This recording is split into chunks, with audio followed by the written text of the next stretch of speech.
Bonjour, voici ma lettre des signaux faibles numéro 257 de mai 2026. Il y a 5 signaux faibles dans la lettre premium: la géopolitique et la géoéconomie, juin le mois de la folie en bourse, et pourtant nous sommes au mois de mai, j'en conviens, les data centers protégés et moins consommateurs, comment résoudre ça?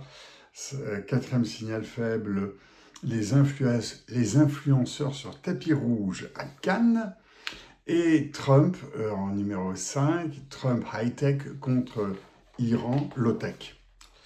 Alors voilà, hier la géopolitique et aujourd'hui la géoéconomie. J'ai fait ici un lien en dessous qui donne le détail de cela. En gros, nous sommes passés d'un monde de géopolitique où les groupes politiques étaient bien connus à un monde de géoéconomie qui n'a rien à voir avec la géopolitique, dans la mesure où on a besoin des produits des uns et des autres. C'est-à-dire, c'est la mondialisation. Même si cette mondialisation est en réduction depuis un certain temps, elle est une évidence, on ne peut pas vivre sans. Les Chinois négocient leurs terres rares aux Américains, pendant que les Américains négocient le colza ou le soja aux Chinois. Vous voulez manger? Vous avez besoin de colza. Vous voulez des armes? Vous avez besoin de terres rares. C'est un peu ça. J'avais conclu là-dessus en disant quant au monde de demain, ce sera celui de la relative autonomie de chaque pays ou zone de confiance, autonomie de matières premières comme de production, mais c'est une autre histoire. Le signal faible 2, le monde de la folie en bourse, en fait, c'est l'introduction de SpaceX en bourse, et puis on attend l'introduction d'Anthropic, et on attend l'introduction de OpenAI, et entre-temps, il y a des sociétés comme Google, c'est-à-dire Alphabet, ou d'autres sociétés qui lèvent des sommes, qui relèvent des crédits pour quelques dizaines de milliards comme ça. On a l'impression que les levées de fonds sont infinies et que tout peut continuer à ce rythme-là. Malheureusement, les arbres ne vont pas jusqu'au ciel et donc à un certain moment, ça s'arrête. Voilà. Ma visio, donc je mets le lien en dessous. Est-ce que OpenAI est en train de vivre une bulle d'intelligence artificielle? Ça peut arriver. Ne serait-ce qu'en regardant comment les Chinois se développent en intelligence artificielle au travers de DeepSeek et au travers de Qwen, qui est l'intelligence artificielle de Alibaba. Le troisième signal faible, c'est les data centers. Ils doivent être protégés et être moins consommateurs. En réalité, et dans la guerre que l'on vit actuellement en Ukraine ou que l'on vit actuellement au Proche-Orient, en Iran, on voit bien que le fait de s'enterrer est une manière de se protéger. Donc c'est la première raison pour laquelle les data centers doivent être enterrés pour ne pas être visibles au-dessus du sol. Et deuxièmement, si les data centers sont enterrés à quelques mètres, à quelques dizaines de mètres, le sol est protégé de la chaleur et donc ils vont consommer moins d'énergie. Et peut-être aussi, en corollaire, consommer moins d'eau. Donc on a un signal faible qui montre que la vie enterrée est une vie qui est en train de se développer. Là aussi, j'avais déjà traité de ce sujet en détail. Nous sommes vers une vie sous terre qui est importante. Le quatrième signal faible, c'est un signal faible un petit peu curieux. Vous vous souvenez, il y a quelques années, Netflix ne pouvait pas aller à Cannes, c'était impossible. Aujourd'hui, on lui ouvre grand le tapis rouge. C'est ce qui se passe aussi au niveau des YouTubers qui sont invités à Cannes par YouTube. Il y a quelques années, le Festival de Cannes a eu du mal à accepter Netflix sur la croisette. Aujourd'hui, c'est YouTube qu'il a du mal à accepter.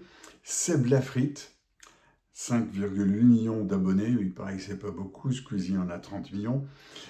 Seb Lafrite présente 30, donc qui est un film à sa manière, moi je n'ai pas trouvé ça très génial, mais surtout YouTube a rassemblé une centaine de créateurs à Cannes.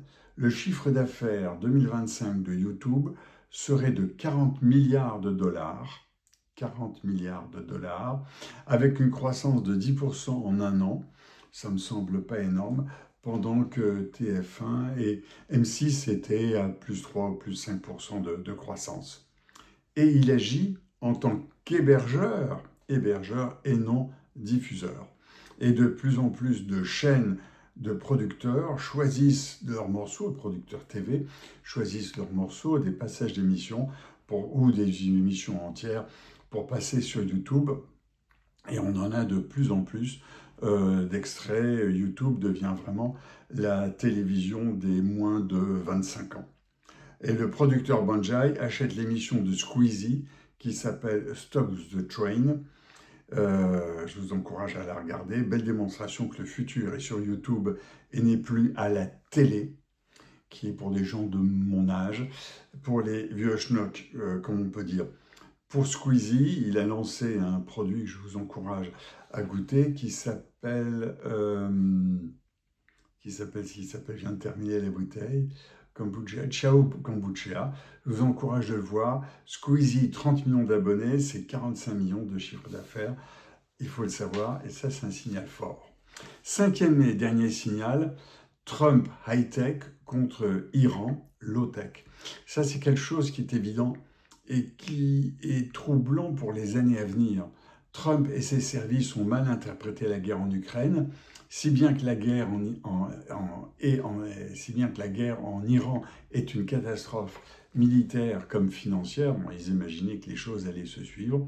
Les drones Shahed iraniens à 20 000 dollars ont épuisé les missiles à 2 à 4 millions de dollars sur les Patriots, les Tomahawk, etc.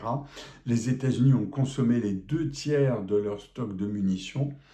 Il leur faut des années, 3 à 5 ans, pour reconstruire leur stock, et ce, sans honorer les commandes de leurs alliés de l'OTAN, en particulier les Européens. Et pendant ce temps, l'Ukraine signe des contrats de fourniture de drones aux Émirats arabes unis. Les armes en cours à l'OTAN ne répondent plus aux guerres en cours. C'est une réflexion sur laquelle il faut vraiment réfléchir, et on le voit avec ce qui se passe sur YouTube et sur d'autres.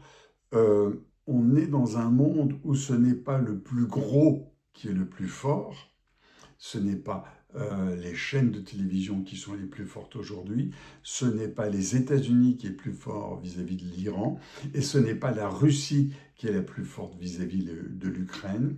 Les plus petits sont plus agiles et déstabilisent les plus gros. C'est un petit peu la leçon dont il faut tenir compte et avoir en tête pour réfléchir à notre futur, un bel exercice de prospective.